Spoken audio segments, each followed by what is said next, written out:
You want to lose 100 pounds and you feel like you tried everything in the book, okay? I'm going to break down how we help my client Latifah drop 100 pounds in 8 months, and I'm going to reinforce that it works by showing you we use the same process with my client Lauren to help her drop 100 pounds in 9 months. The caveat for both of them is that they both had PCOS, and between the two of them, they were dealing with diabetes, high cholesterol, and high blood pressure. Now, I work with a lot of leaders that will say they've tried everything. Got a dietitian, personal trainer, been a doctor, tried medication, everything.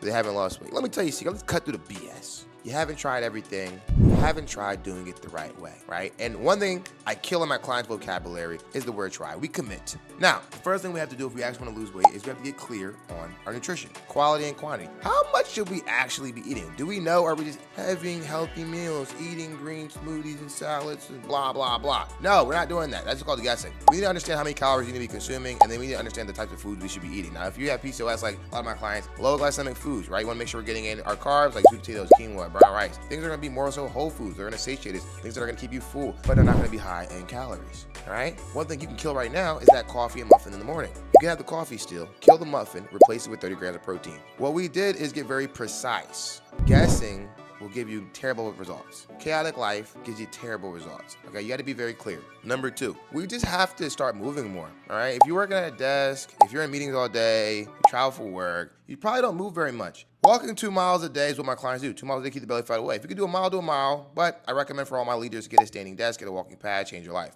The third thing would be make sure you're weight training. Because if you don't, you're going to be skinny fat when you get down to your goal weight, and you're going to hate it. Clothes aren't going to fit how you want them to. You're going to have more loose skin than you want to. And guess what? You might still have diabetes. You have to improve your muscle mass. You have to lift weights 3 times a week with a focus on getting strong, not skinny. Okay? That's how you get it done.